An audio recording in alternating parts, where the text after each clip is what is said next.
Boa tarde a todos. Então, nesse quarto bimestre, né, a gente vai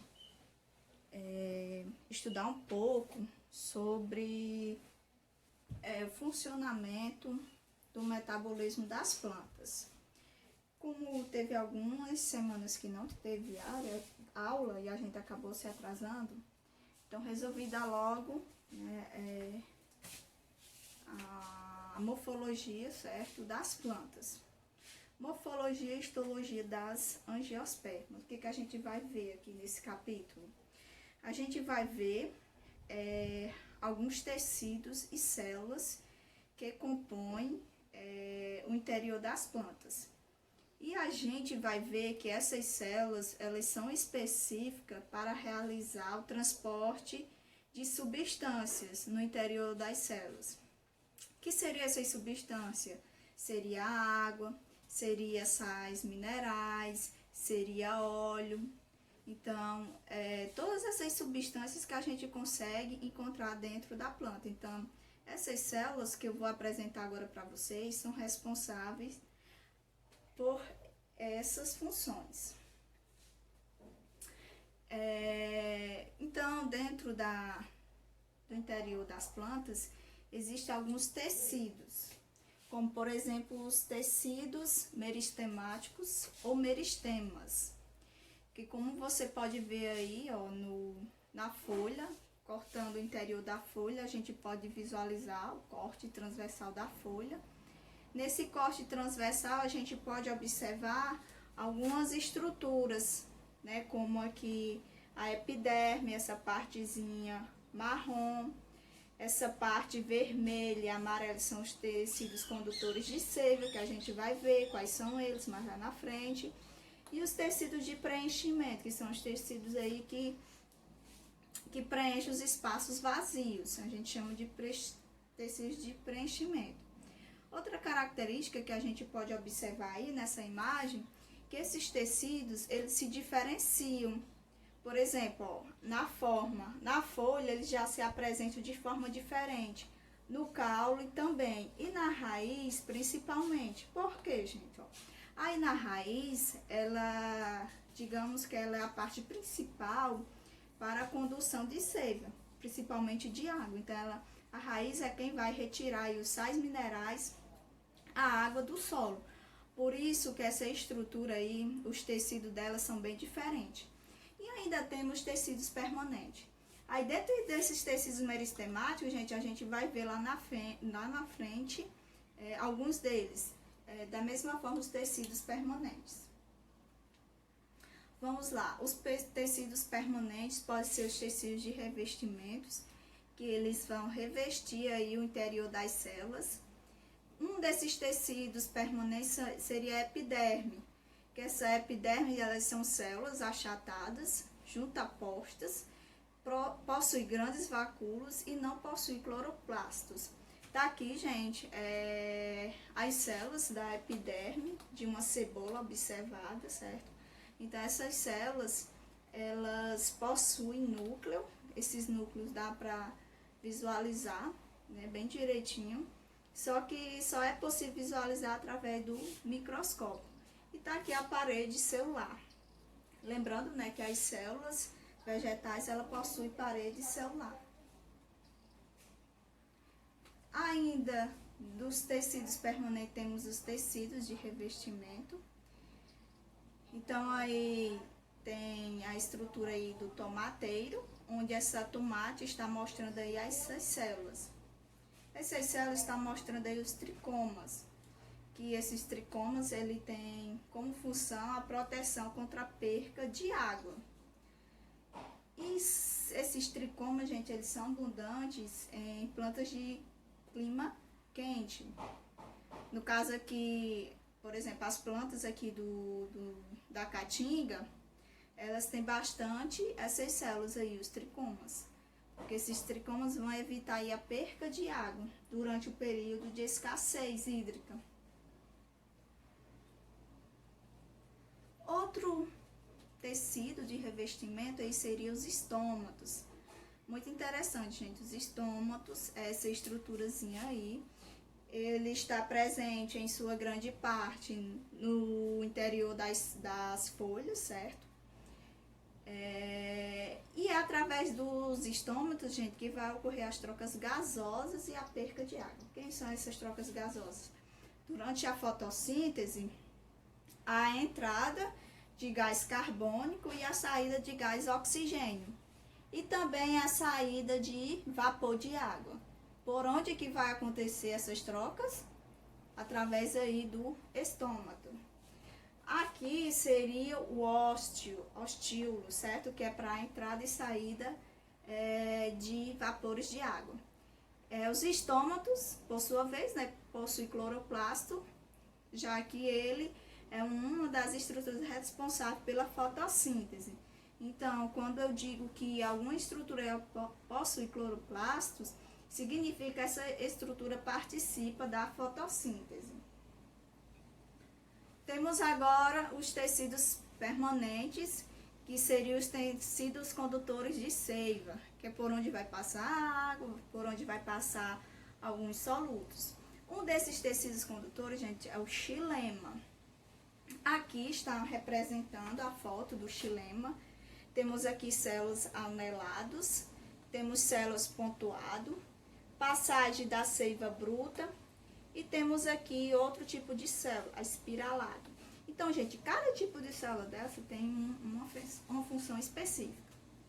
Então, o xilema, ele é responsável por transportar a seiva bruta. Quem é essa seiva bruta? Que a gente chama a água e sais minerais dissolvidos. Dentro lá do xilema tem as células anexas, que contribuem para o metabolismo das células, dos vasos liberianos. E temos ainda as células do parênquima, que funciona como um tecido de preenchimento, que vai preencher os espaços vazios. A gente vai ver mais na frente as células do parênquima. Temos aí outro tecido condutor, o floema, que o floema, gente, ele é responsável por transportar carboidratos solúveis produzidos pelos órgãos fotossintéticos da planta. Então, eles vão ser conduzidos pelos vasos liberianos. Tá aí os vasos liberianos, mostrando na imagem. Tá ali as células do parênquima.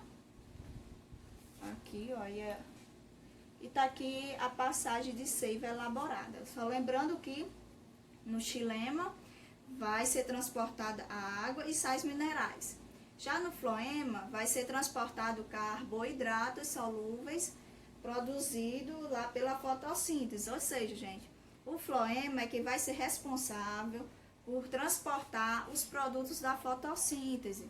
No caso, os carboidratos que foram produzidos durante o processo de fotossíntese.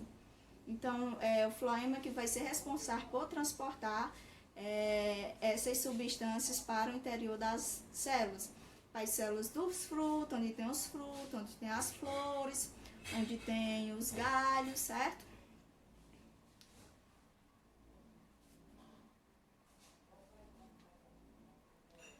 Tá aí as células do colênquima. Perceba que essas células elas são bem afastadas, né? Então essas células elas são responsáveis por proteger a planta, né, do suporte mecânico, altos ventos, né? Sustenta aí as folhas, caules em crescimento. Então ela aí que vai dar o suporte à planta. Você vê uma planta bem alta, né, galhos altos, sem quebrar. Isso significa dizer quem são responsáveis por essa característica são as células do colênquima. Outros tipos de células que também faz parte da sustentação, só que no caso agora da sustentação de órgãos. No caso, os órgãos seriam as flores, né, frutos, as sementes, seria a esclerênquima, certo? Então, a esclerênquima, elas são células mais juntas, pode perceber aí, elas são mais próximas umas das outras, diferentemente das outras células que são mais afastadas.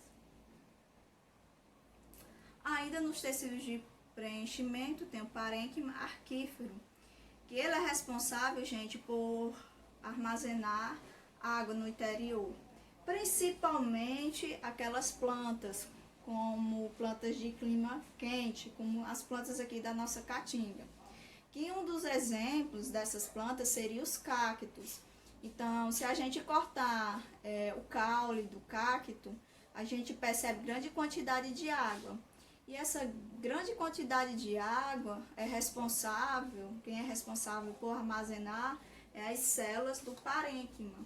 Então, aquelas plantas, principalmente plantas de clima quente, de clima onde tem pouca água, há presente nessas plantas grande quantidade dessas células aqui, células do parênquima.